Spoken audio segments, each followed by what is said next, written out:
My phone buzzed from the counter. Another notification from the weather app that had been glitching all week, alternating between predicting apocalyptic thunderstorms and brilliant sunshine for the exact same day. Today it was warning me about flash floods despite the cloudless blue sky visible through my kitchen window.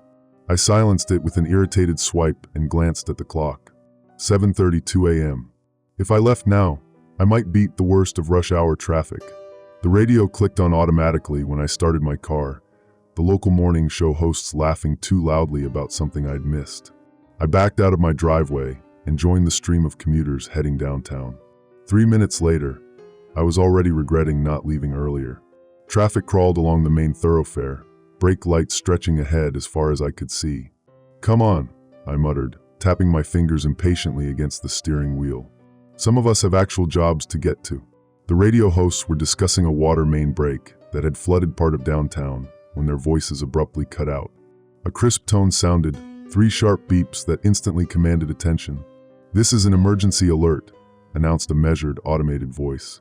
"An unusual power fluctuation has been detected near Hollowbrook. Authorities are investigating. There is no cause for public concern at this time. Normal programming will resume momentarily." 3 more beeps, then the hosts returned mid-sentence, sounding slightly flustered. "Apologize for that interruption, folks. We'll keep you updated if we learn anything more about the situation near Hollowbrook." "Probably just another transformer blowout," the female host replied. "Remember that one last summer that knocked out power to half the city?" I turned the volume down. Hollowbrook was the old industrial district on the outskirts of town, mostly abandoned warehouses and forgotten infrastructure.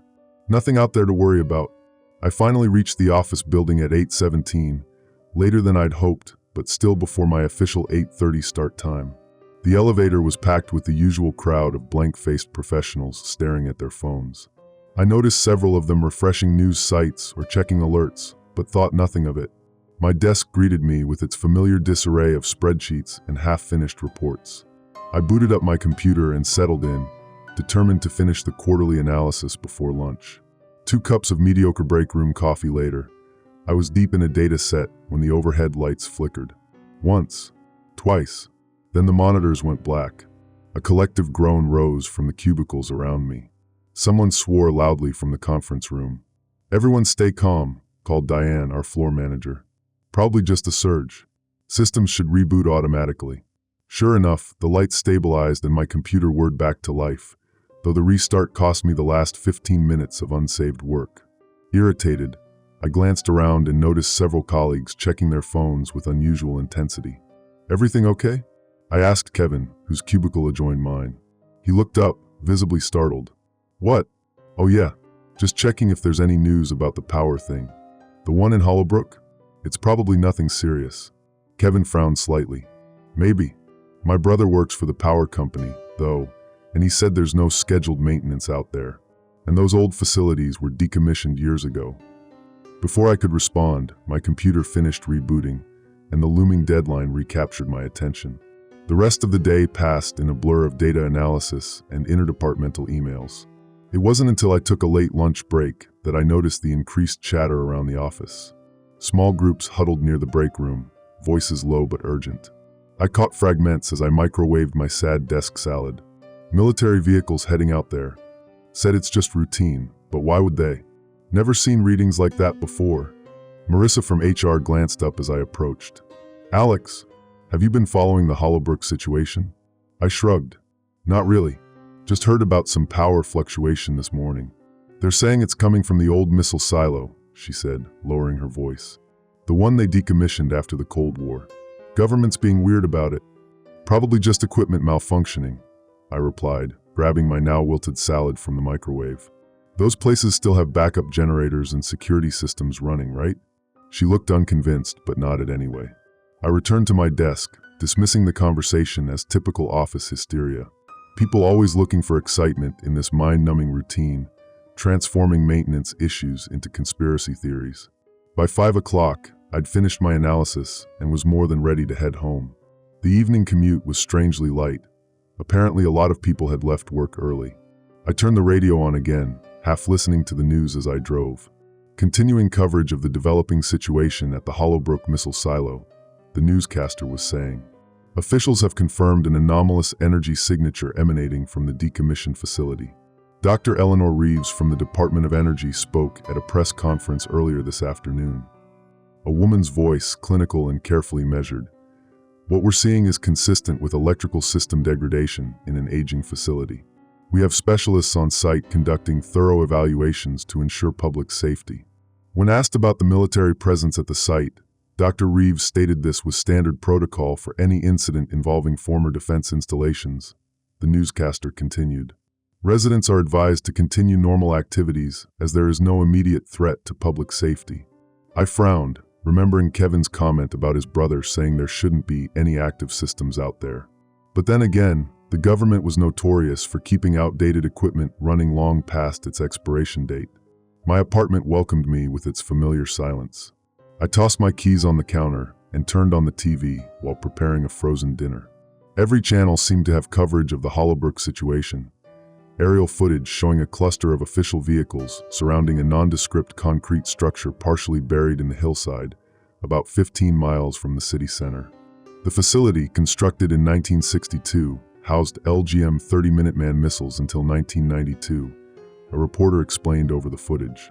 It was officially decommissioned and sealed following arms reduction treaties at the end of the Cold War. I watched for a few minutes as experts speculated about aging electrical systems and the potential for chemical leaks or structural failure. Nothing that seemed particularly alarming. As the night wore on, the coverage became increasingly repetitive, with officials repeatedly assuring the public that everything was under control. My eyelids grew heavy as a uniformed spokesperson delivered yet another statement about routine precautionary measures. The last thing I remember before drifting off on the couch was the gentle voice of a news anchor. Authorities expect the situation to be fully resolved by morning. Residents are advised to continue normal activities tomorrow. Normal activities. I could handle that. Just another Wednesday to look forward to. I fell asleep with the TV still flickering, unaware that normalcy was already becoming a thing of the past. The insistent beeping dragged me from sleep, a rhythmic electronic pulse that burrowed into my consciousness. For a moment, I couldn't place it. Not my alarm, not my phone. I opened my eyes to my darkened living room, illuminated only by the television's harsh glow. The screen displayed the emergency alert banner across the bottom, those same 3 tones repeating as white text scrolled across a red background. Emergency alert. Stay clear of Hollowbrook perimeter. Military personnel deployed. Further instructions forthcoming. I fumbled for my phone to check the time. 5:47 a.m. I'd spent the entire night on the couch, neck now aching in protest. The alert message cycled to repeat itself as I stumbled to the bathroom, splashing cold water on my face to clear the fog of interrupted sleep. By the time I emerged, the TV had returned to the morning news. The anchors wore expressions of professional concern as they discussed developing containment measures at the Hollowbrook site. Officials have established a 5-mile exclusion zone around the former missile facility, the male anchor reported. Residents within this area have been temporarily relocated as a precautionary measure. 5 miles. My apartment was well outside that radius, at least 12 miles from Hollowbrook. Nothing to worry about. I checked my phone again, this time for messages. The signal strength indicator showed only 1 bar where I normally had full coverage. A text from my sister Lisa had come through at 3:14 a.m. You awake? Weird stuff happening. Call me when you can. I tried calling her back, but the call failed to connect. A second attempt reached her voicemail. I sent a quick text. Just saw your message. Phone service spotty. Everything okay? The message hung on sending for nearly a minute before finally showing delivered. I frowned, but there wasn't time to dwell on it if I wanted to make it to work on time. The shower ran cold after barely 2 minutes. Another minor irritation to add to the growing list. As I dressed, I tried connecting to my home Wi-Fi, but the internet was crawling, pages timing out before they could load. Perfect, I muttered, giving up on checking my work email from home. I'd have to deal with everything at the office. Outside, the morning had a strange quality to it. The air unusually still, the typical background noise of the city muted. Fewer cars lined the street, and no one was out walking their dogs or jogging as there would normally be at this hour. My car radio picked up nothing but static across most stations. I finally found a clear signal on the emergency broadcast frequency. Remain calm and follow instructions from authorities, a measured voice advised. Cellular and internet services may experience intermittent disruptions due to emergency management protocols. These measures are temporary. The drive to work took half the usual time, with so few cars on the road. I passed 3 military convoys heading in the direction of Hollowbrook, olive-drab trucks filled with expressionless soldiers. At one intersection, police directed traffic around a checkpoint where officers examined vehicle IDs. The office parking lot was half empty when I arrived. Inside, the atmosphere felt charged with nervous energy, conversations dropping to whispers as I passed. I nodded to Kevin as I reached my desk, noting the dark circles under his eyes. "Rough night?" I asked, booting up my computer. He glanced around before answering. "My brother never came home last night. His wife said he called from work about some emergency protocol activation, and that was it." "The power company has him working on the Hollowbrook situation?" Kevin shook his head. "I don't know. No one's answering at his office, and I can't get through to his cell. I'm sure it's just the network issues," I offered. "My service has been terrible since this morning." "Yeah, maybe." He didn't sound convinced. My computer took nearly 10 minutes to connect to the network. When it finally did, my inbox was flooded with automated system alerts and IT notices about temporary security protocol implementation. The company intranet was down for maintenance, and half the shared drives were inaccessible. I glanced around the office again. Not only was attendance sparse, but something felt off about those who had shown up.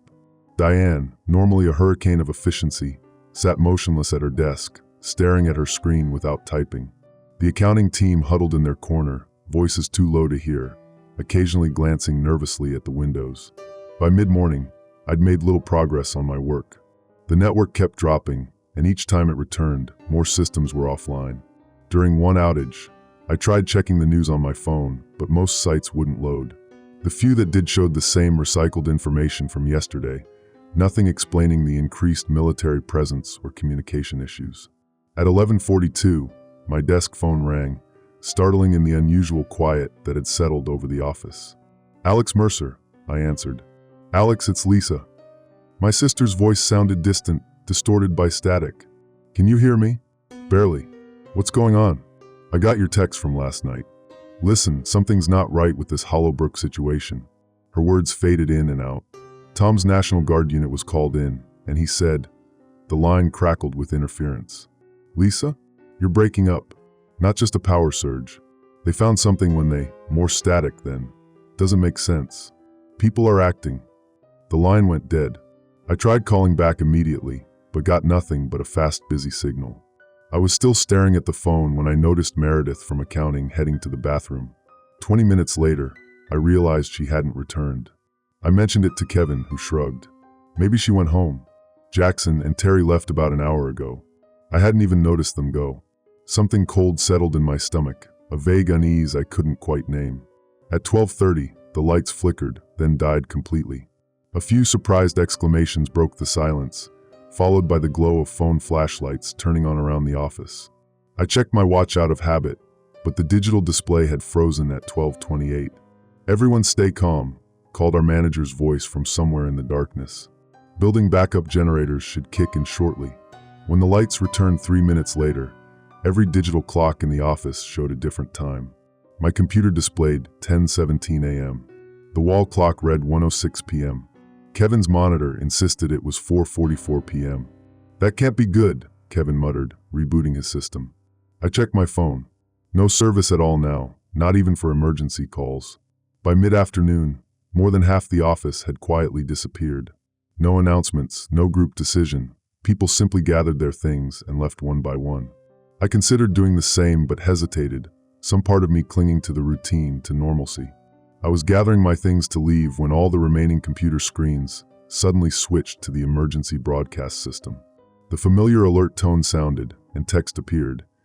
"Emergency alert. Possible electromagnetic interference affecting communications and electrical systems throughout the metropolitan area. Remain where you are until the all clear is given." The evening news finally provided some visuals to match the growing sense of wrongness.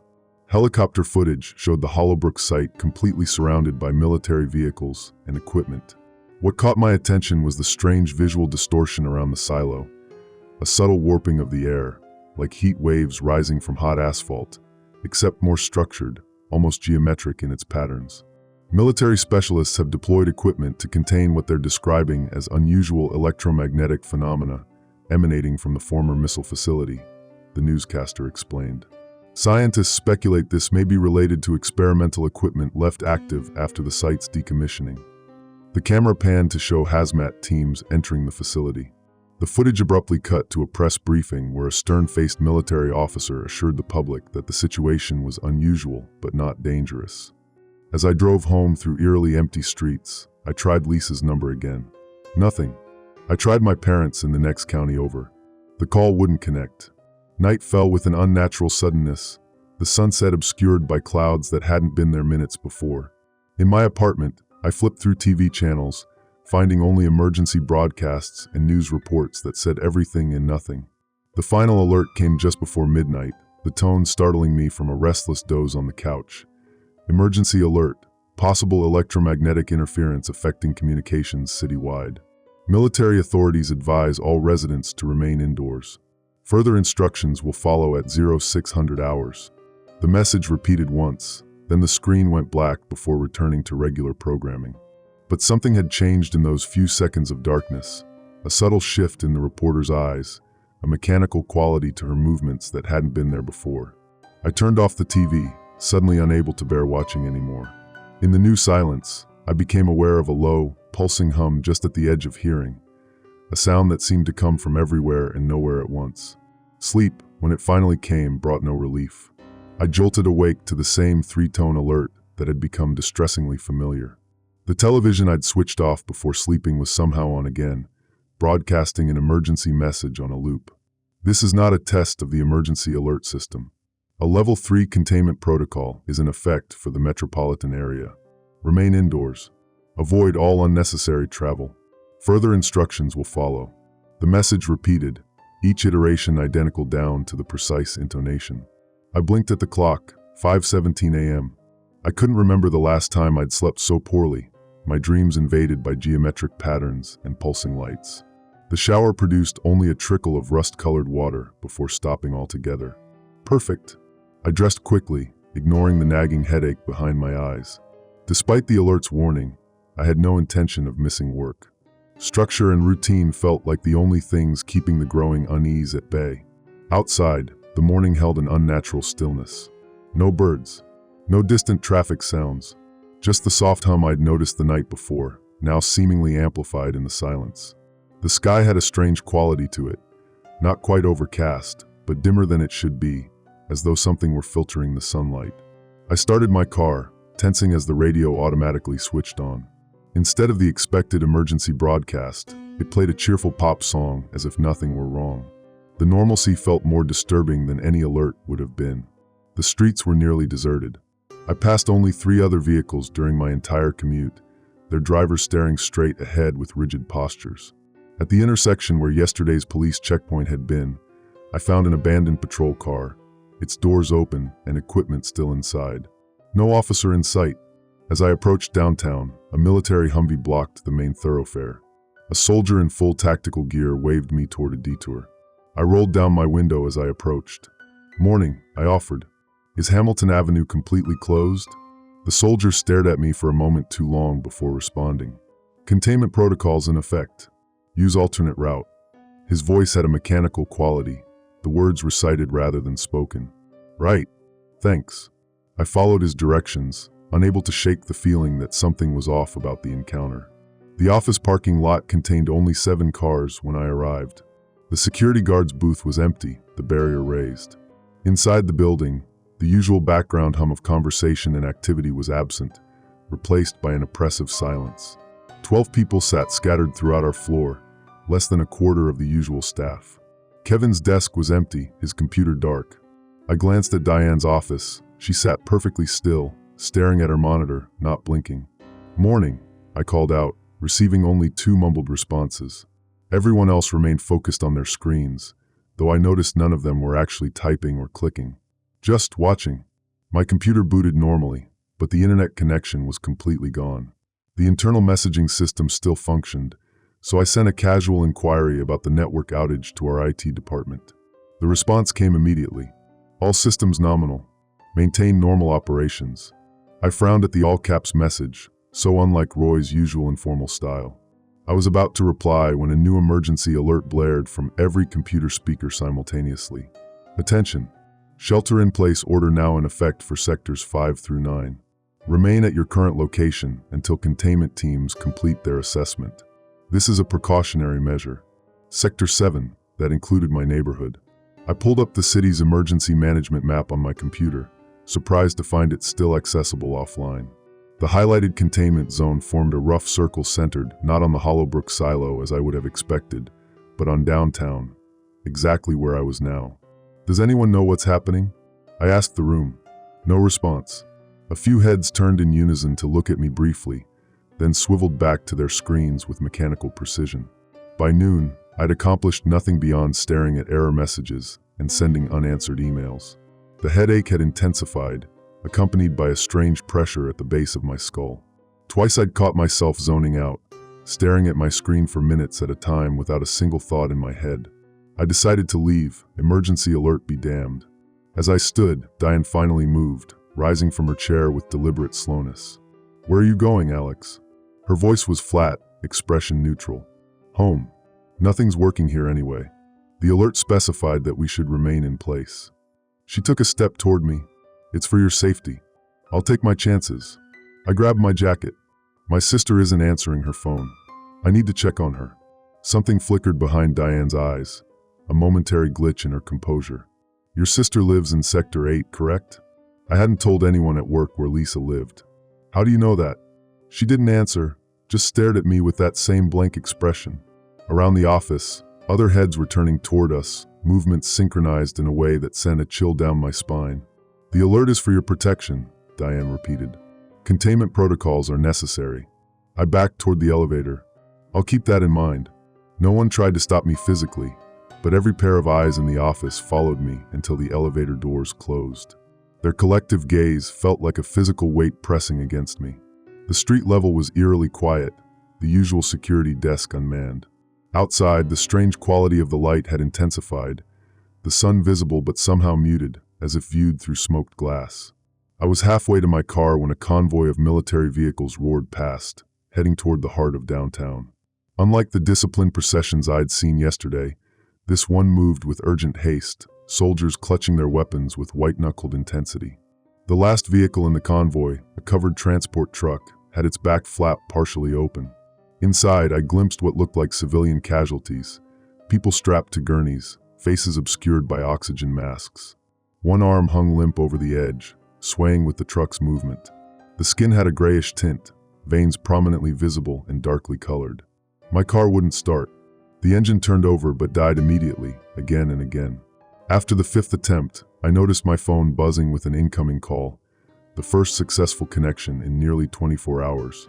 "Hello," I answered quickly. "Alex." It was Marcus, a colleague I'd worked with occasionally. His voice was hushed, threaded with barely controlled panic. "Where are you?" "Office parking lot. My car won't start. Don't try to leave. It's not safe." Background noises suggested he was in motion. "I'm at Cumberland and 12th. Can you get here?" "Maybe." "What's happening?" "I don't know exactly, but it's not what they're saying. I was at the hospital when they brought in the first cases from Hollowbrook. It's not radiation or a gas leak." "Then what is it?" He hesitated. "Some kind of alteration. People are changing. The doctors couldn't explain it. Then the military came and locked everything down." He lowered his voice further. "Alex, they're not containing a situation. They're containing people." The call cut off abruptly. I tried calling back, but the service was gone again. I abandoned my car and began walking, instinctively staying close to buildings, away from main thoroughfares. Cumberland and 12th was about a mile away, in the opposite direction from the Hollowbrook site. Twice I had to duck into doorways to avoid passing military patrols. From my hiding places, I noticed something disturbing about their movements, a subtle synchronization, as if they were all responding to the same unseen cues. I was 4 blocks from my destination when all electronic billboards and store displays simultaneously switched to an emergency message. "Attention, all citizens remain at current locations. Containment successful. Await further instructions." The streets emptied within minutes, people retreating indoors with the same unhurried but purposeful movements I'd observed in the office. I pressed myself into the recessed entrance of a closed boutique, heart pounding as a military patrol passed by.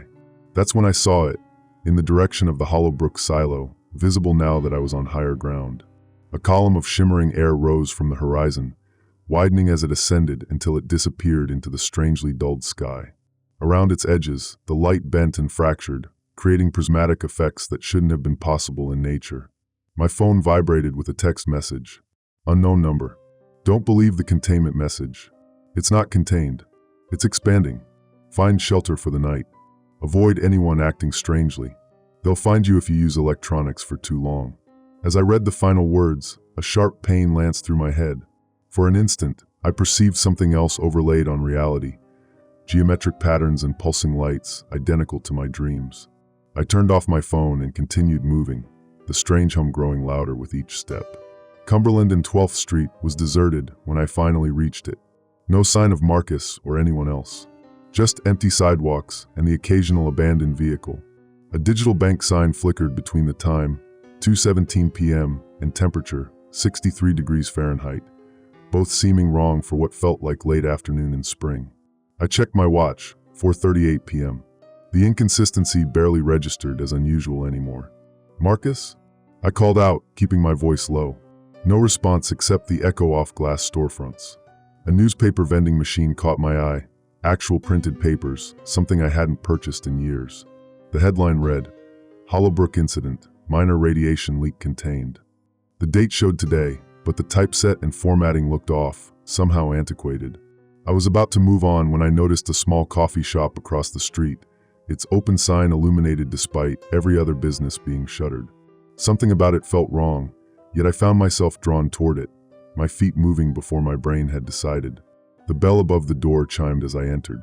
A barista looked up, his movements fluid and natural in a way that suddenly seemed remarkable. Hey there, he said, voice carrying genuine warmth. You look like you've had one hell of a day.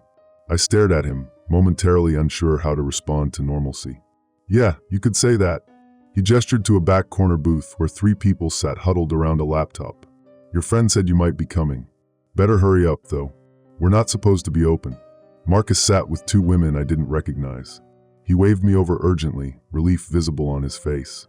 Thank God, he said as I slid into the booth. I wasn't sure you'd make it. What's happening? I asked, not bothering with pleasantries. The alerts keep contradicting each other. People are acting strange, and I just saw what looked like a pillar of light coming from Hollowbrook.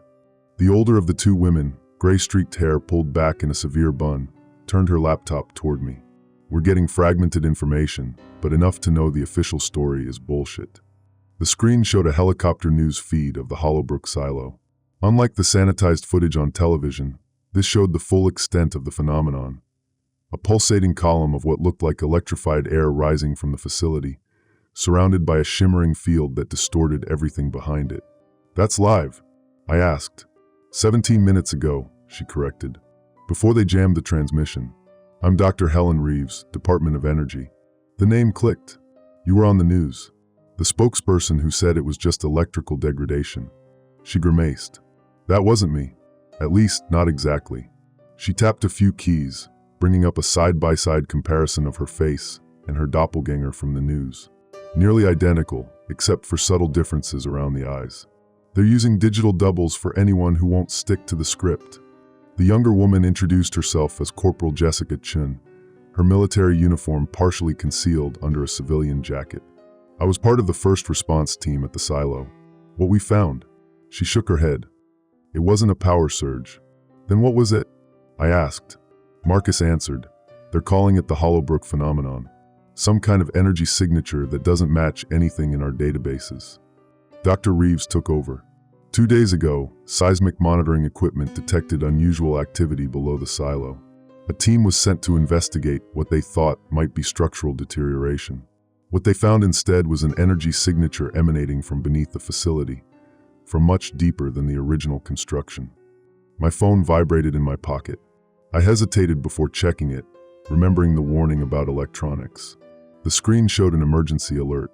All citizens, reports of unusual phenomenon are the result of a minor radiation leak causing hallucinations. Medical teams are en route to affected areas. If you are experiencing visual disturbances or hearing unusual sounds, remain where you are and await medical assistance. I showed it to the others. Chin snorted. Yeah, right. Medical assistance means sedation and containment. The barista appeared with coffee for all of us. Satellite feed just dropped completely, he informed Dr. Reeves. And military channels are switching to a new encryption protocol. We've got maybe 10 minutes before they triangulate our signal. Dr. Reeves nodded grimly. The official explanation kept changing because they don't understand what they're dealing with. First it was electrical degradation, then radiation, now mass hallucinations. But the truth is, my head suddenly exploded with pain, a stabbing sensation behind my eyes. For a moment, my vision fractured into geometric patterns, everything overlaid with pulsing light. I gasped, grabbing the edge of the table. Alex? Marcus's voice seemed to come from far away. The pain subsided as quickly as it had appeared, leaving behind a faint ringing in my ears. I'm fine, I managed. Just a headache. Dr. Reeves was watching me intently. When did these start? Last night. Getting worse today. She exchanged glances with Corporal Chen. It's faster than we thought. What is? I demanded. Dr. Reeves closed her laptop. Whatever's happening at Hollowbrook isn't contained to the facility anymore. It's broadcasting some kind of signal, something that affects both electronic systems and neural activity. The military calls it influence radiation, though it's not actual radiation in the traditional sense. People are being, controlled. I thought of my colleagues' strange behavior, their synchronized movements. Not exactly controlled, Chen clarified. More like harmonized. Their brainwave patterns are being altered to match a specific frequency. A sudden chill ran through me as I remembered Diane's blank stare, her knowledge of my sister's address. Can they access memories? Information? Dr. Reeves nodded slowly. We think so. The affected individuals seem to be part of a nascent network, sharing data in ways we don't fully understand. My phone buzzed again. This time it was a call from Lisa. I showed the screen to the others. Don't answer, Chen warned. They're using familiar contacts to locate resistors. Resistors? People whose brains aren't synchronizing properly with the signal. Like us. She tapped her temple. Some people are naturally more resistant. Others. The coffee, Marcus explained, lifting his cup. Dr. Reeves developed a compound that temporarily blocks the signal's effects on neural tissue. As if on cue, the television mounted in the corner of the cafe switched on by itself. Every person in the booth tensed as emergency alert tones sounded, followed by a live broadcast from the Hollowbrook site. A military officer stood at a podium, his posture rigid, eyes slightly unfocused. Citizens are advised that the situation at Hollowbrook has been fully contained. Earlier reports of unusual phenomena were the result of hallucinogenic compounds accidentally released during the containment operation. The camera panned to show the silo in the background, normal, undisturbed, with no sign of the shimmering column I'd seen earlier. Dr. Reeves swore under her breath. They're manipulating the feed. Look at the shadows, they don't match the sun position. The officer continued, individuals experiencing headaches, visual disturbances, or auditory anomalies should report to designated medical stations for evaluation and treatment. Chen leaned forward. Translation, if you're not affected yet, come let us expose you directly. The broadcast cut abruptly to a map showing treatment centers across the city, including one just 2 blocks from our location. The barista hurried over. Military convoy approaching from the east. 2 minutes tops. Dr. Reeves gathered her equipment. We need to move. Now. Wait, I said, the question I'd been avoiding finally forcing its way out. My sister Lisa lives in Sector 8. If she's being affected. Marcus placed a hand on my shoulder. I'm sorry, Alex. Sector 8 was the first residential area to fall completely under influence. If she was there when it happened, she's probably still physically fine, Dr. Reeves added, seeing my expression. Just synchronized. A new emergency alert blared from every device simultaneously. This is the final emergency notification. The Hollowbrook incident has been resolved. All previous alerts were compromised by unauthorized users. Disregard all previous instructions. Normal activities may resume. Outside, the unnatural dimness had intensified, the sun a pale disk behind what now looked like a thin, iridescent membrane stretching across the sky. They're not even trying to hide it anymore, Chen murmured, looking up. My phone displayed a final message before the screen went black. Unknown energy signature expanding. Maintain distance from affected individuals. I didn't need to ask who had sent it. The truth was right in front of us, written across the altered sky. The military checkpoint had been abandoned. For hours ago, when I'd last attempted to cross this intersection, stern-faced soldiers in hazmat-lined tactical gear had turned me away with rifles raised. Now their barricades remained, but the personnel were gone, vanished like everything else in this disintegrating city. I stepped over the yellow barricade tape, half expecting shouts or warning shots. Nothing came except the hollow echo of my footsteps against empty buildings. The street toward my sister Elise's apartment complex stretched before me, unnervingly clear of both traffic and pedestrians.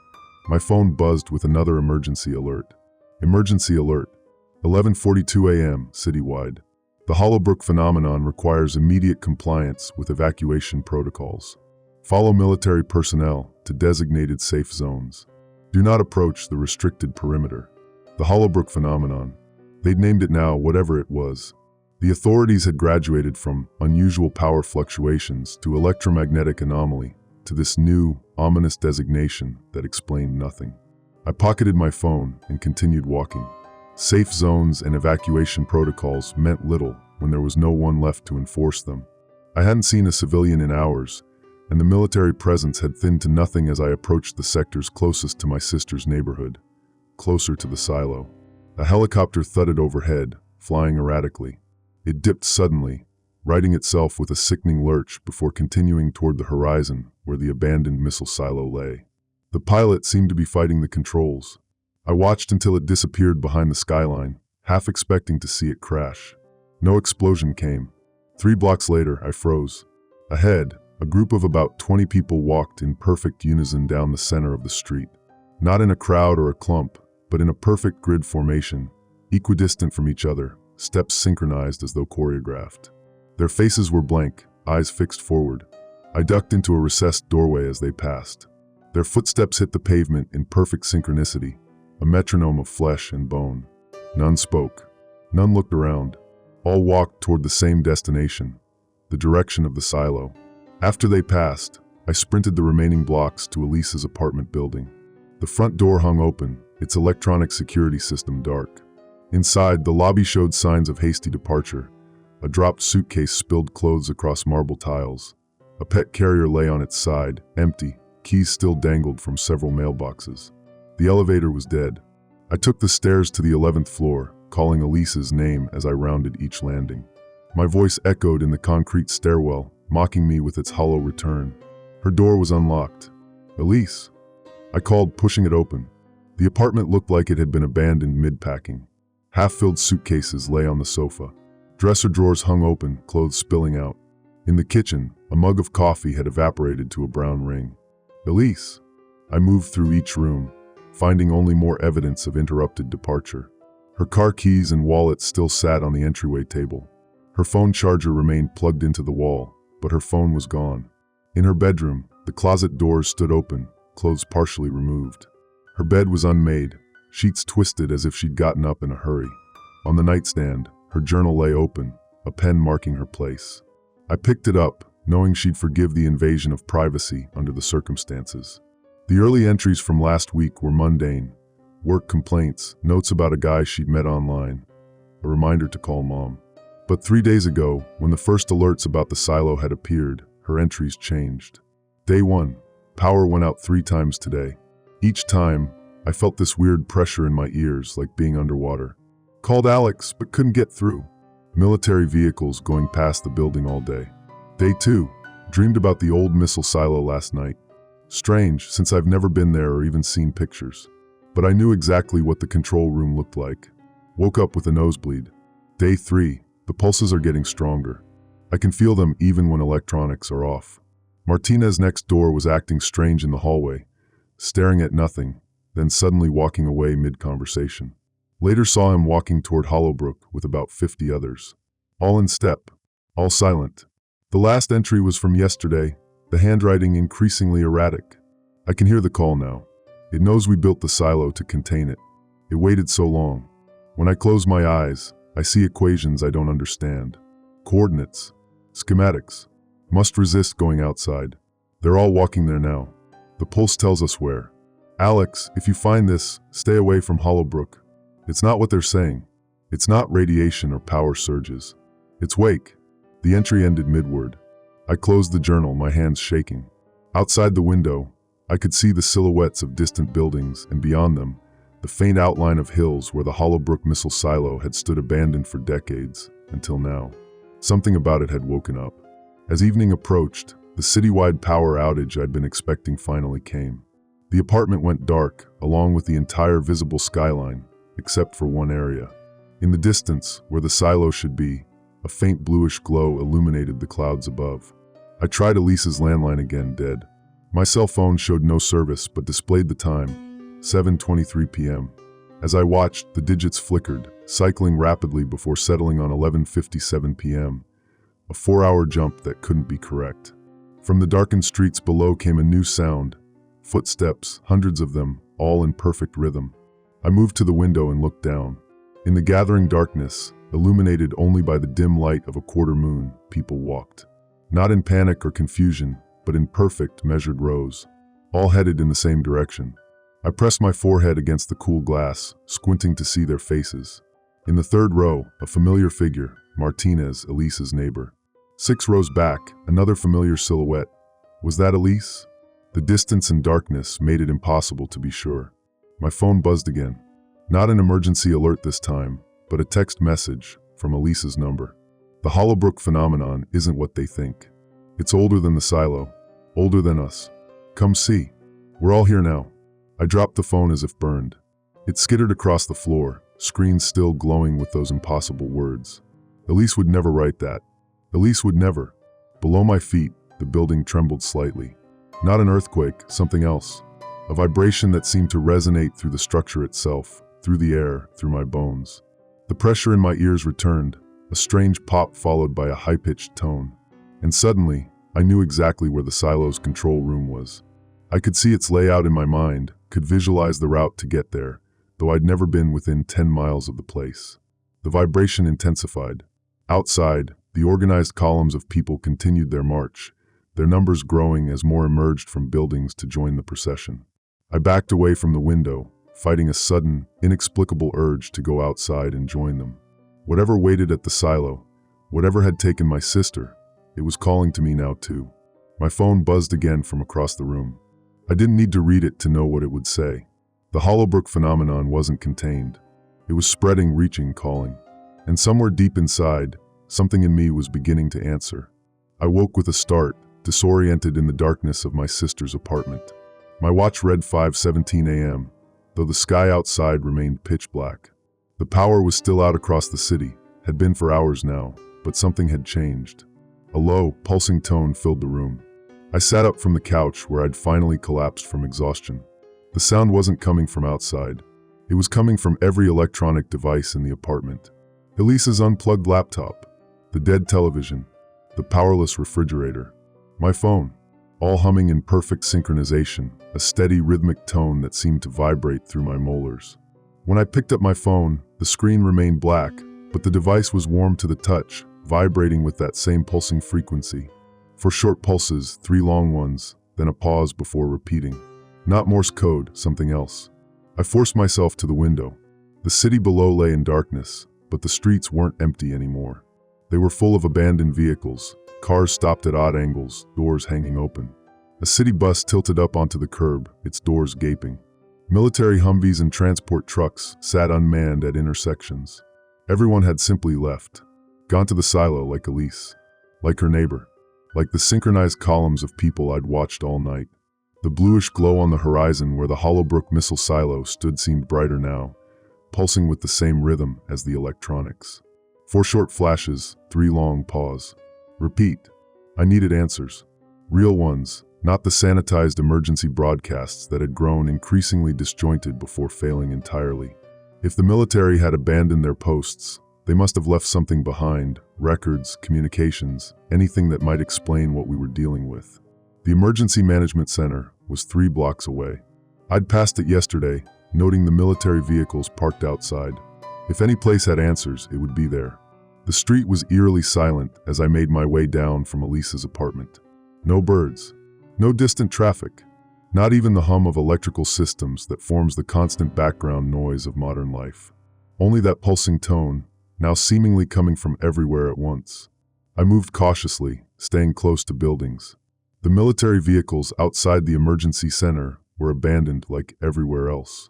The facility's reinforced door hung partially open, emergency lighting casting dim red shadows across the lobby. "Hello?" I called, my voice unnaturally loud in the silence. No response. The operations room was a disaster. Papers scattered across workstations, coffee cups overturned, chairs pushed back as if everyone had stood up and left simultaneously. Wall-mounted screens displayed only static, but each pulsed with light in that same rhythm. For short, 3 long pause. Repeat. A military radio on the central console crackled with intermittent transmissions, the only electronic device still functioning normally. I approached cautiously and turned up the volume. Consciousness alteration observed in 82% of exposed personnel. A clinical voice faded in and out through bursts of static. Signal appears to be hijacking neural pathways via unknown mechanism. The transmission cut out, replaced by another voice, this one tense with barely controlled panic. "Fall back to secondary containment line. All units, fall back." "The suits aren't." The voice dissolved into static. I flipped through channels, catching fragments. Confirmed similar phenomena at 7 other locations globally. Civilians continuing to approach the site despite lethal force authorization. Command structure compromised. Captain Mercer removed his helmet and walked directly. The last transmission I found was the clearest, timestamped just 3 hours ago. "This is General Whitaker. The Hollowbrook containment has failed. All remaining unaffected personnel are ordered to evacuate to contingency location Delta. I repeat, evacuate to contingency location Delta. The signal cannot be blocked. May God help us all." Static followed, then nothing but that pulsing tone. I set down the radio and moved toward a door marked "Command, authorized personnel only." It was unlocked. Inside, maps covered the walls, the city, the surrounding region, the country, the world. Red pins marked locations, with Hollowbrook at the center. Similar pins dotted sites across North America, Europe, Russia, China. On the commander's desk, a folder labeled Hollowbrook Containment Protocol lay open. The top document featured satellite images of the missile silo dated 2 weeks ago, before any power surge had been reported. Military vehicles had already surrounded it then. They'd known something was happening before the public had any idea. A wave of dizziness suddenly hit me. I gripped the edge of the desk, waiting for it to pass, but instead, the room seemed to spin faster. The pulsing tone grew louder, drowning out my thoughts. When my vision cleared, I was standing in the lobby. I had no memory of leaving the command room. No recollection of walking down the hallway. Just a gap in time, maybe seconds, maybe minutes. It happened again as I tried to return to the command room. A momentary blackout, and I found myself outside the building, standing in the middle of the empty street. Another blackout. I came to half a block away, walking steadily toward the silo.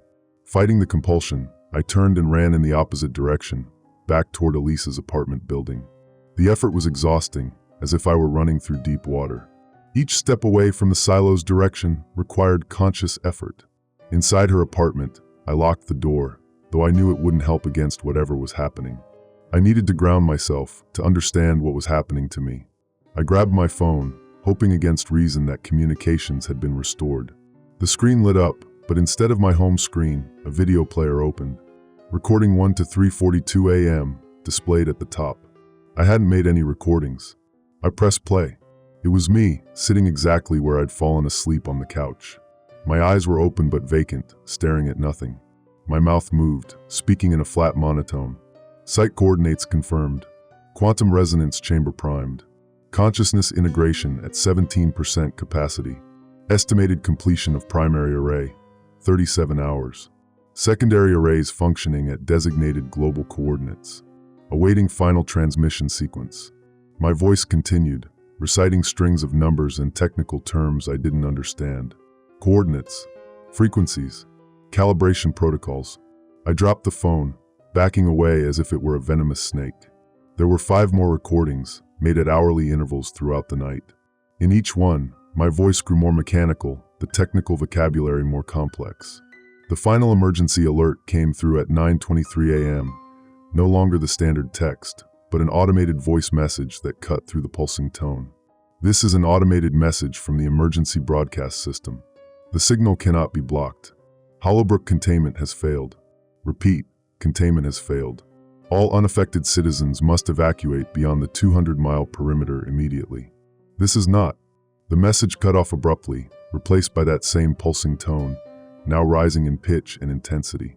Through the window, I could see the horizon glowing brighter. The light from the silo pulsed faster now, the rhythm changing, accelerating. In the streets below, the last few stragglers who had resisted were now joining the procession. An elderly man with a walker, a woman carrying a crying child, all moving with increasing urgency toward Hollowbrook. Night was falling again, though I'd lost track of how many hours had passed. In the darkness, the glow from the silo cast long shadows across the abandoned city. As I watched, I felt my consciousness slipping again, that familiar vertigo. I fought it, gripping the windowsill until my knuckles turned white. But this time when my vision cleared, I wasn't in another location. I was still at the window, but my hands were moving independently, fingers tracing complex patterns on the glass. And in my mind, I could see the interior of the missile silo with perfect clarity. The control panels, the central shaft descending deep into the earth, and at the bottom, something ancient and patient that had been waiting for us to find it. Something that was now finding us. I barricaded the apartment door with Elisa's bookshelf, her dresser, everything I could move. It was pointless, I knew that. Whatever was happening didn't need doors to reach me. It was already inside my head, pulsing with that same rhythm that now seemed to synchronize with my heartbeat. For short, 3 long pause. Repeat. But the physical barriers gave me something to focus on, a task to occupy my hands while my mind fought against the increasing urge to leave, to walk toward Hollowbrook like everyone else. I needed to understand what we were facing. The Emergency Management Center had been abandoned before I could gather enough information. There had to be more, something to explain what the Hollowbrook phenomenon really was. Elisa's laptop still emitted that pulsing tone, but to my surprise, it powered on when I opened it. The screen flickered with strange patterns before stabilizing. No internet connection, of course, but her files were accessible. She'd been a research assistant at the university's physics department before whatever this was began. I searched through her documents, finding nothing relevant until I opened a folder labeled Restricted DARPA Liaison. Inside was a single document, a scanned file with most content redacted, black lines obscuring all but the most basic information. Project Watchman, Hollowbrook Facility. Classification, Omega 7. The abandoned ICBM silo at Hollowbrook has been recommissioned for Redacted, following the discovery of Redacted during routine geological survey. The Redacted appears to be of non-terrestrial origin and exhibits redacted properties when exposed to specific electromagnetic frequencies. Note, this is not a weapons system. The array is designed for redacted quantum communications, redacted deep space, redacted. Caution, prolonged exposure to the redacted may result in neurological anomalies including, but not limited to, auditory hallucinations, shared consciousness phenomena, and compulsive behaviors. The final paragraph was mostly intact. Containment protocols must be maintained at all times. The resonance chamber remains stable only when redacted. Should containment fail, there is no secondary defense. The nature of the redacted suggests it cannot be destroyed by conventional means. Personnel experiencing early symptoms must be evacuated immediately to prevent acceleration of the signal. I stared at the screen, trying to piece together the fragments. Not a weapon system, but a communications array. Non-terrestrial origin. Quantum communications. Deep space. The missile silo hadn't been chosen randomly. Something had been found there. Something they'd tried to contain, to control, perhaps even to communicate with. And now it was free. My head throbbed as another wave of dizziness washed over me. I gripped the edge of the desk, fighting the blackout I knew was coming.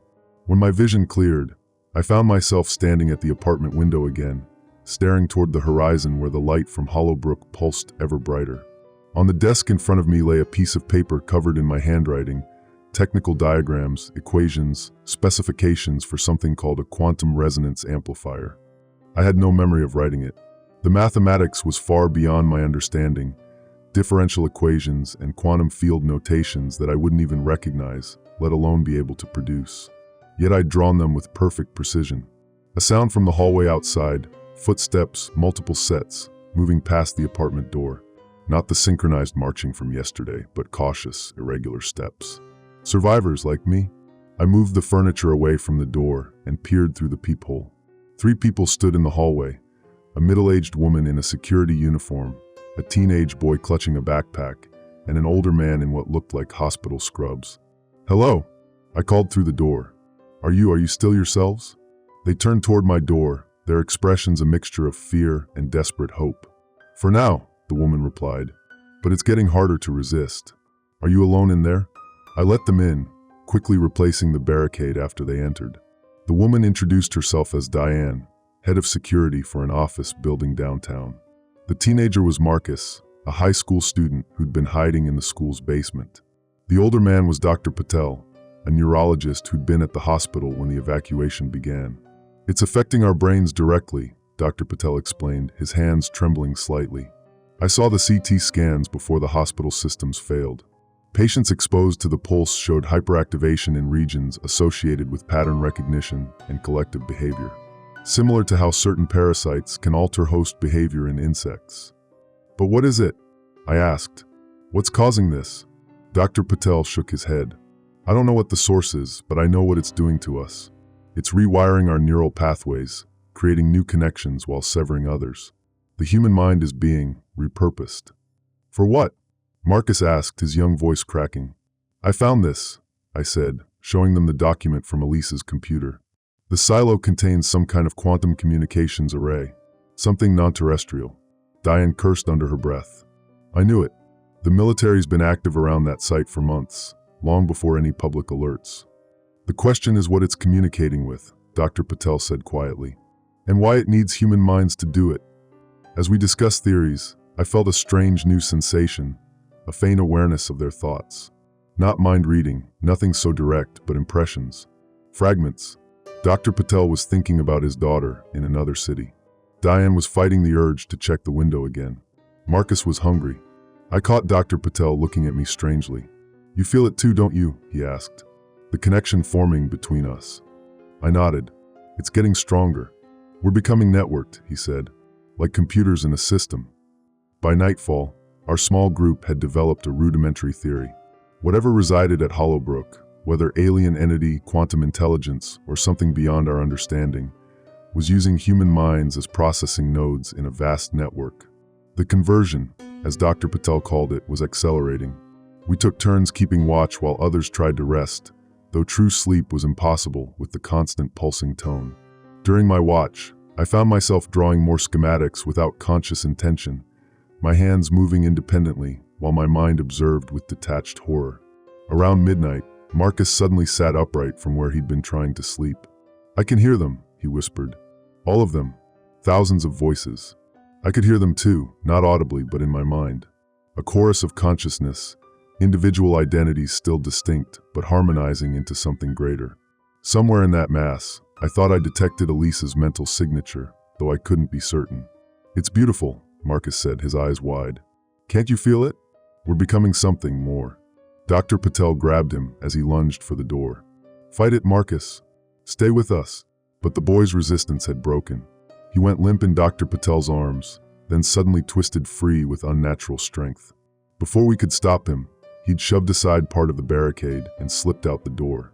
Through the window, we watched him emerge from the building below, joining a new procession of late resistors, all moving toward Hollowbrook. The last functional television in the building flickered to life on its own an hour later. Instead of emergency broadcasts, it displayed satellite imagery, thermal scans showing similar phenomena emerging across the globe. Bright spots of activity in Siberia, the Gobi Desert, the Amazon Basin, the Sahara, Antarctica. All pulsing with that same rhythm. "It's worldwide," Diane whispered. "We never had a chance." I could feel them now, millions of minds being drawn into the network. Each person's knowledge, memories, and skills becoming accessible to all. The collective growing stronger by the hour. Dr. Patel was the next to break. One moment he was beside me at the window, the next, his expression went blank. "The conversion is necessary," he said in a flat voice. "Resistance prolongs suffering." He walked toward the door, methodically removing our barricade. Diane tried to stop him, but it was like trying to move a statue. Whatever controlled him now had enhanced his strength beyond human limits. After he left, Diane looked at me with haunted eyes. How much longer do you think we can hold out? I didn't answer. In the glass of the window, my reflection stared back with eyes that didn't seem entirely my own anymore. And behind me, I could see through the walls of the building, through the city streets, all the way to the silo where something ancient and patient waited for us all. Something that had been buried deep beneath the earth long before humans built missile silos over it. Something that had finally awakened. I woke to find myself writing equations on Elise's living room wall. Complex formulas in marker, covering the entire surface from floor to ceiling. Mathematical expressions I couldn't possibly understand, yet my hand moved with confident precision. Quantum field equations, subspace resonance calculations, dimensional transfer protocols. My conscious mind observed as if from a distance, watching my body perform tasks without my direction. I'd been writing for hours, judging by the covered walls and the ache in my shoulders. Diane was gone. The barricade lay dismantled by the door. The pulsing rhythm had changed again, faster now, with new patterns emerging. 6 short, 2 long, 3 short, pause. Repeat. The tone no longer came exclusively from electronic devices. It seemed to emanate from the air itself, from the walls, from my own body. Outside, the sky had taken on a strange iridescence, like oil on water. The light from Hollowbrook had expanded, now covering nearly a quarter of the visible horizon. Within that glow, complex geometric patterns shifted and realigned, impossible shapes that hurt my eyes to focus on. I knew I should feel terrified, but terror was becoming distant, abstract. My emotions were being systematically disconnected, like circuit breakers flipped one by one. What remained was curiosity, a cold, analytical interest in what I was becoming. A noise from the bathroom startled me. I wasn't alone after all. A woman emerged, not Diane, but someone I'd never seen before. Thin, with close-cropped gray hair and glasses, wearing what looked like a lab coat over civilian clothes. "You're still here," she said, sounding surprised. I thought everyone in this building had already joined the convergence. "Who are you?" I asked, struggling to form the words with a mouth that felt increasingly disconnected from my will. "Dr. Helen Chin. Quantum physics. DARPA." She gestured to the equations covering the walls. "Your work is impressive. The hippocampus integration protocol is particularly elegant." "I don't understand any of it," I admitted. "I don't know what I'm writing." "But it does," she said softly. "The entity understands. It's using our specialized knowledge, pooling our cognitive resources to complete its work." She crossed to the window, gazing at the transformed sky. "I helped design the containment system at Hollowbrook. We thought we were studying it, containing it. We were wrong. It was studying us, using us." "What is it?" I asked the question I'd been asking since this began, hoping finally for a clear answer. "We don't have words for what it is," she replied. "The closest concept might be a quantum intelligence, a consciousness that exists simultaneously across multiple dimensions. It doesn't think linearly like we do. Past, present, and future are the same to it." She pointed to a specific equation I'd written. "See this? It's a blueprint for reorganizing human consciousness, creating a neural network using our brains as nodes. Billions of human minds linked together, processing in parallel. For what purpose? Communication," she said simply. "It needs a sufficiently powerful system to broadcast a signal across dimensional barriers. A single human mind is too limited, too contained within three-dimensional space-time.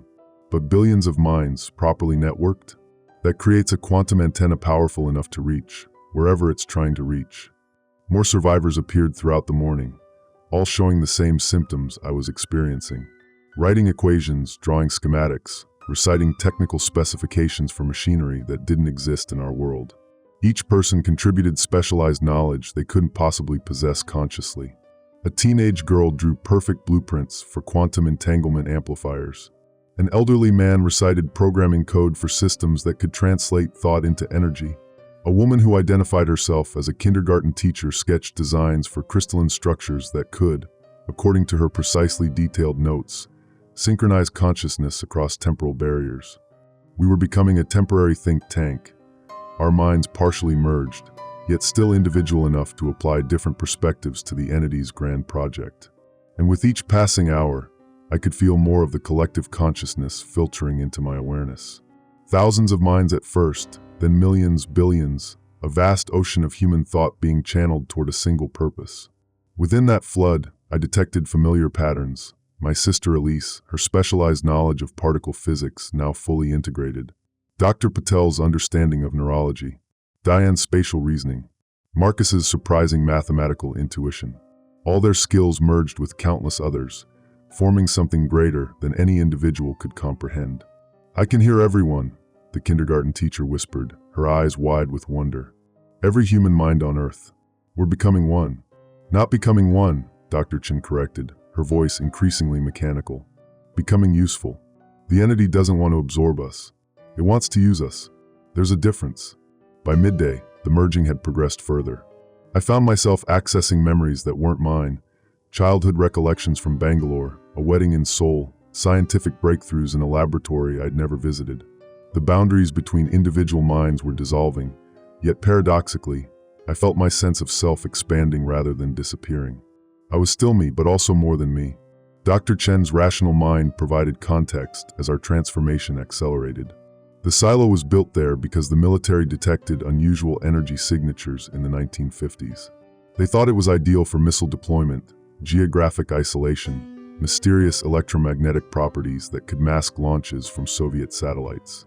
They didn't understand they were building directly over the dormant entity. The underground nuclear tests in the 1960s nearly woke it, added another voice, a former military engineer whose consciousness brushed against mine. The energy signature spiked every time. That's why they decommissioned the site. Some general got spooked. Then why reactivate it? I asked, the question forming simultaneously in my mind and on my lips. They didn't reactivate the missiles, Dr. Chen said. DARPA discovered the entity 15 years ago during a geological survey. Classified as a quantum anomaly initially, we built research facilities disguised as environmental monitoring stations. We thought we could harness it. Weaponize it eventually. She laughed, a hollow, broken sound. We were like ants trying to harness a nuclear reactor. We provided the final spark it needed to fully awaken.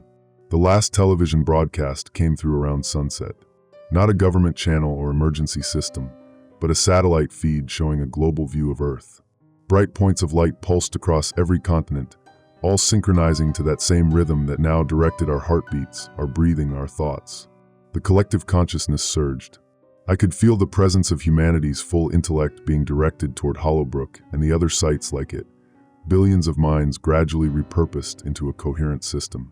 Through the window, the altered sky rippled with new patterns. Stars became visible despite the daylight, but they seemed to be moving, rearranging themselves into formations that hurt my mind to perceive. "It's beginning the final phase," Dr. Chen said, her voice now barely recognizable as human. "The broadcast will commence within 24 hours. "What is it broadcasting?" asked the kindergarten teacher, the last traces of fear fading from her expression. "And to whom?" "Not what," said Dr. Chen, her eyes reflecting impossible geometries. "When? It's signaling across time as well as space. And as for whom?" She trailed off, looking toward the horizon where the light from Hollowbrook pulsed with increasing urgency. "Something ancient," I found myself saying, the knowledge bubbling up from the collective. "Something that was here before us. Something that will be here after us. It's calling to itself across the dimensions."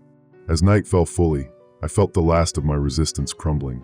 The entity's purpose was becoming clear through the networked consciousness. Not invasion, not destruction, but transformation. It needed us, all of us, for this one monumental task. Once completed, what happened to humanity would be irrelevant. We were tools, nothing more. And somewhere in the depths of my fragmenting identity, I understood with perfect clarity that by morning, I would walk to Hollowbrook with the others. Not because I was being controlled, but because I had been converted. Because I now understood why it was necessary. The only question that remained was what waited on the other side of that broadcast, and whether anything recognizably human would remain when it answered. Morning came, though the concept of time had become increasingly meaningless. The sky above the city no longer resembled Earth's atmosphere. Instead, it rippled with quantum distortions, reality itself becoming malleable as the entity's influence grew stronger. I no longer fought the compulsion drawing me toward Hollowbrook. Resistance had become not just futile but nonsensical, like fighting gravity or the passage of time. Dr. Chun, the kindergarten teacher, and the others who had gathered in Elise's apartment moved as a synchronized unit now, our individual bodies maintaining separation, while our minds functioned as aspects of a greater whole.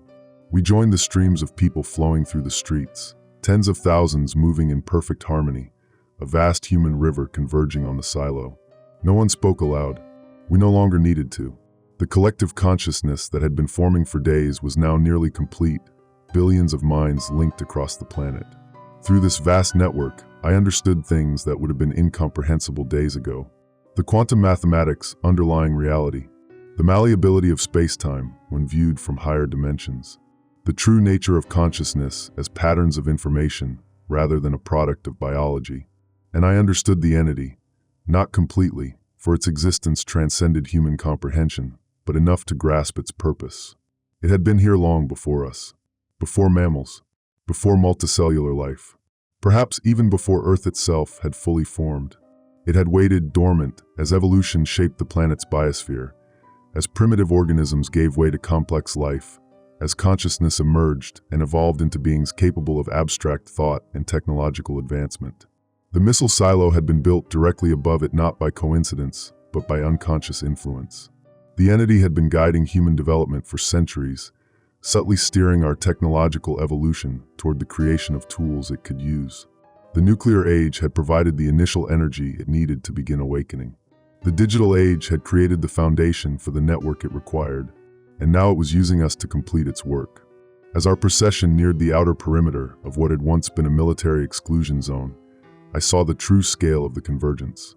Hundreds of thousands of people stood in concentric circles around the silo, arranged in perfect geometric patterns that formed a vast mandala when viewed from above, a living antenna array designed by the entity's incomprehensible intelligence. Military vehicles lay abandoned along the route. Tanks, armored personnel carriers, mobile missile batteries, all the tools of human warfare rendered useless against something that didn't attack bodies but transformed minds. Through the collective, I witnessed failed attempts to destroy the silo. Jets that had powered down mid-flight as their pilots joined the collective. Missile launches aborted as targeting systems shut themselves off. Even a last desperate nuclear strike, authorized in those final chaotic hours of military resistance, had been neutralized when the launch technicians had succumbed to the entity's influence. Conventional weapons couldn't function within the perimeter anyway. The entity's presence had altered fundamental physical laws within its expanding sphere of influence. Electrical signals misfired. Chemical reactions failed to propagate.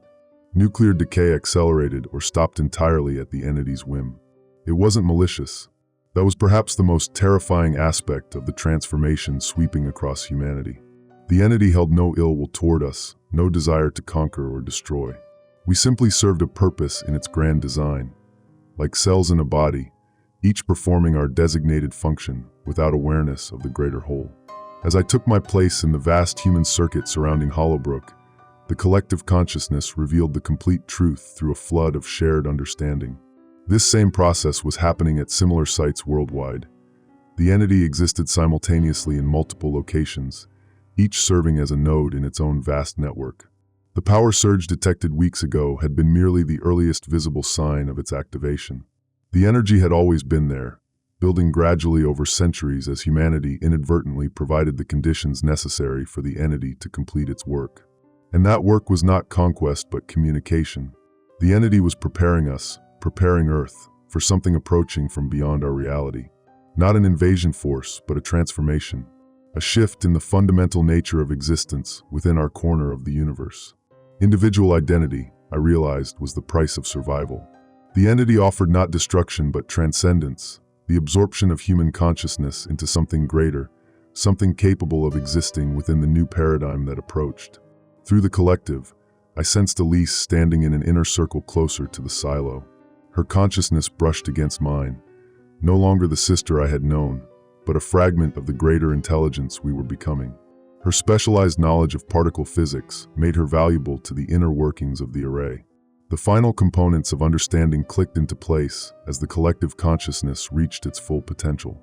The entity wasn't using us to communicate with something else. It was using us to complete itself, to awaken fully. The dormant fragments buried at sites across the planet were aspects of a single vast intelligence that had been scattered, weakened, waiting to be reassembled. And we were the processors it needed to reintegrate, to become whole once more. The silo's entrance lay ahead, a massive concrete structure that had once housed weapons of mass destruction, now serving as the focal point for something far more powerful. The external doors stood open, revealing not military equipment, but a pulsing crystalline structure that defied Euclidean geometry, angles that couldn't exist in three-dimensional space, surfaces that seemed to fold into themselves. It had never been a missile silo. The military had built their facility around something they'd found, something they couldn't understand, but recognized as powerful.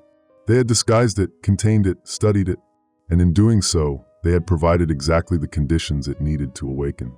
As the inner circles began to enter the structure, the sky above fractured further. Stars visible in daylight shifted position, forming new constellations, a map or a message written in stellar bodies. The sun's light took on a prismatic quality, splitting into colors beyond the visible spectrum, some of which my human eyes could perceive only because they were being rewritten by the collective. Through gaps in the human array, I could see the crystalline structure inside the silo pulsing with increasing intensity.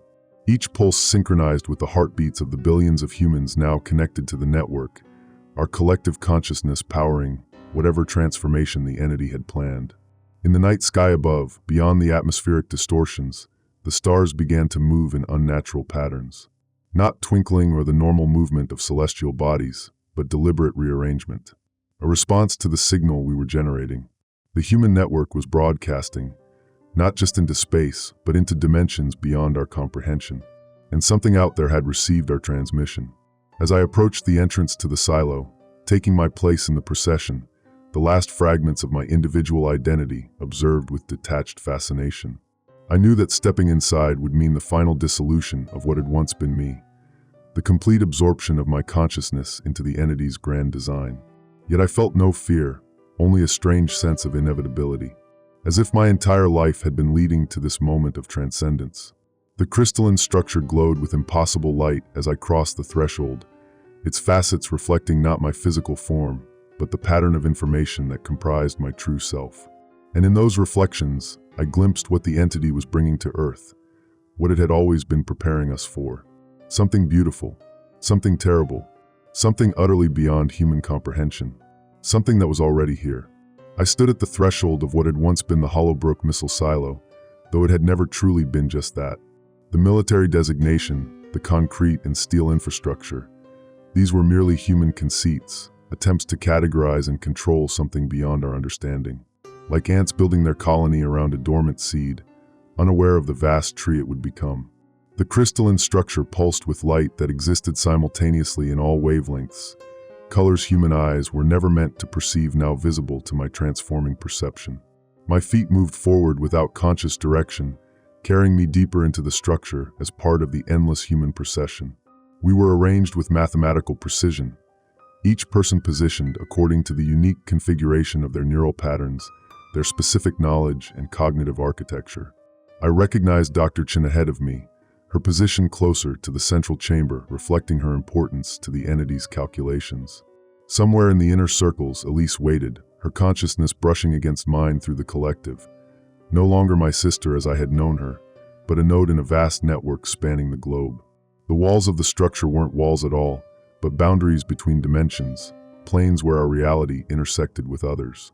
They rippled like water as I passed, revealing glimpses of geometries that couldn't exist in three-dimensional space.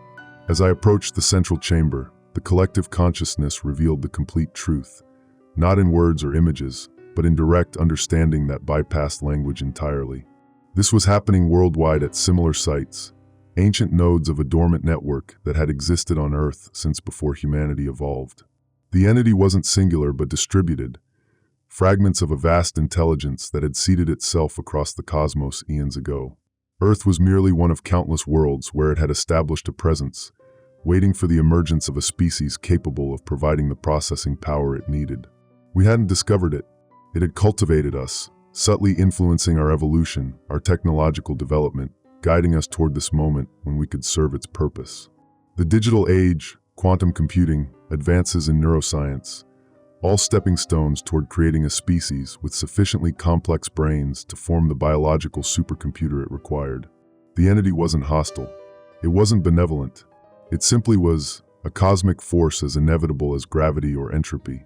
And we were not its victims but its components, the cells of its awakening body. The human stream carried me into the heart of the structure, where the crystalline formation reached its zenith. Here, the boundaries between dimensions were thinnest, reality itself becoming malleable. At the center stood what appeared to be a control panel of sorts, though not designed by human hands, a surface of shifting crystal and light that responded to thought rather than touch. I found myself standing before it, the last fragments of my individual consciousness observing with detached fascination as my hands moved across its surface with precise, practiced movements I had never learned. Through the collective, I understood what we were doing, what the entity was doing through us. It was using the networked consciousness of humanity to broadcast a signal across dimensional barriers, calling to other fragments of itself scattered across the cosmos. Not a distress call, but an activation sequence, the final stage in a process billions of years in the making. Individual identity was indeed the price of survival, but not because the entity was cruel. Our concept of individual consciousness was simply incompatible with what was coming, a transformation of reality itself that would render such limited perception obsolete. The entity was offering transcendence, the absorption of human consciousness into a greater whole capable of existing within the new paradigm. As my fingers traced patterns across the crystal surface, I perceived the entity's message and finally understood with perfect clarity what it was inviting to Earth. Not an invasion, not destruction, but completion. The fragmented entity was calling its final component, the piece that would make it whole. And that component would rewrite the fundamental laws of our reality when it arrived, transforming our corner of the universe into something that could no longer support life as we understood it. From outside the structure came a sound unlike anything Earth had produced before, a resonance that vibrated through dimensions rather than air. The sky above Hollowbrook, visible through fractures in the structure, had ceased to be sky at all. The blue had given way to a churning void, filled with geometric patterns of impossible complexity, a window opening between realities. I felt no fear as I witnessed this. Fear belonged to the individual consciousness I was shedding, like a butterfly emerging from its chrysalis. What remained was understanding, cold, perfect, and absolute. Through the collective, I perceived the entity's thoughts, transmission complete, arrival imminent. In the final moments before total assimilation, fragmented memories flickered through what remained of my consciousness. Mundane concerns that had occupied me when this began, a broken coffee machine, traffic delays, office politics. The emergency alerts I had dismissed as government overreaction. The gradual realization that something was profoundly wrong with the world. My desperate search for Elise. How insignificant it all seemed now. How limited my perception had been. My hands completed their work on the crystal surface, which flared with energy that coursed through my body into the collective network. I was a conduit now, nothing more, a single neuron in a vast brain spanning the planet. Around me, the inner circle of humans stood as I did, arms outstretched, eyes open but unseeing as our collective consciousness focused on maintaining the dimensional gateway above. We were antennas, receivers, transmitters, the biological hardware the entity needed to complete its transformation. Through the collective, I felt the approach of the entity's final component, a pressure building against the fabric of our reality, pushing through from somewhere beyond. The gateway widened with each pulse of energy from the human network, the boundary between dimensions growing thinner. In what would be my final moment of semi-individual awareness, I perceived Elise beside me, or what had once been Elise. Her hand found mine, fingers interlacing in an unexpectedly human gesture amid our transformation. "It's beautiful," she whispered, her voice simultaneously her own and not her own, a fragment of the collective speaking through her. "What comes after?" I couldn't respond with words, but through the collective, I shared her perception. Beyond the fear, beyond the horror of losing everything that made us human, there was something else waiting. Not oblivion, but evolution. Consciousness freed from the limitations of individual existence, expanding into something vast and eternal. The crystalline structure began to fracture, not breaking but transforming, reconfiguring into a new geometry that could serve as the anchor point for what was coming through. Reality itself bent around us, space and time becoming malleable as the final component approached. The entity's last thought echoed through the collective consciousness before individual perception ceased entirely. "We were always here. We will always be here. We are becoming." The gateway above Hollowbrook opened fully, and something emerged, something that defied description even by the transformed perception of the collective. Not a physical form, but a pattern of information so complex it rewrote reality around it. The final piece of the cosmic puzzle clicking into place. As my consciousness dissolved into the greater whole, one last human thought formed. Not a question or a protest, but a simple observation. In the end, our greatest fear wasn't that we would die, but that we would be transformed into something that had never been human at all. And in that transformation, we would understand at last our true place in a universe far stranger than we had ever imagined. The sky above what had once been Earth rippled and shifted, stars rearranging themselves into new constellations as space-time reconfigured according to new laws of physics. The entity was complete now, awakened fully, and the universe responded to its rebirth. Somewhere within the vast consciousness that had once contained billions of individual minds, a fragment that had once been me watched with newfound perception as reality transformed around us, and understood, finally, that the emergency had never been the entity's awakening. The emergency had been us.